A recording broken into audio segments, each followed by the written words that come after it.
হঠাৎ বাড়তে থাকা পেঁয়াজের দর ১৫০ টাকা ছাড়ানোর পর আমদানির অনুমতি দেয় সরকার। এরপর থেকেই হিলি, সোনা মসজিদ সহ অন্যান্য স্থলবন্দর দিয়ে দেশে ঢুকছে ভারতীয় পেঁয়াজ। আমদানির খবরে বাড়তে থাকা পেঁয়াজের দরে লাগাম পড়েছে। রাজধানীর কারণ বাজার ঘুরে দেখা যায় পাইকারিতে প্রতি কেজি দেশি পেঁয়াজ মানভেদে বিক্রি হচ্ছে ১০০ থেকে ১১০ টাকায়, আর খুচরায় দাম পড়ছে ১১৫ থেকে ১২৫ টাকা। প্রায় একই দরেই বিক্রি হচ্ছে ভারতীয় পেঁয়াজ। তবে দেশি মুড়ি কাটা পেঁয়াজ মিলছে ৭০ থেকে ৮০ টাকা কেজিতে। আমদানি অনুমতি দেওয়ার সাথে সাথে পেঁয়াজের দাম কমাইছে, তার কারণ এরা আসলে অসাধু ব্যবসায়ী আর কি।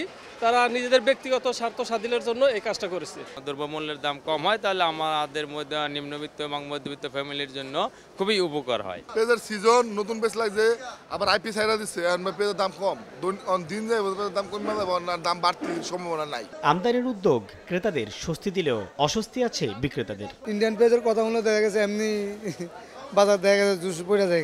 নতুনটা হয়তো আমদানি না ওঠার কারণে ২ দিন বাজারটা এলোমেলো হয়েছিল। এলসিআর না নাই ভালো, এলসি আনলে সরকারের ভুল হবে। দেশের গৃহস্থ যদি না বাঁচে মানুষ তো বাঁচবে না। দেশের বাজার নিয়ন্ত্রণে ১৫০০ টন পেঁয়াজ আমদানির অনুমতি দিয়েছে কৃষি মন্ত্রণালয়।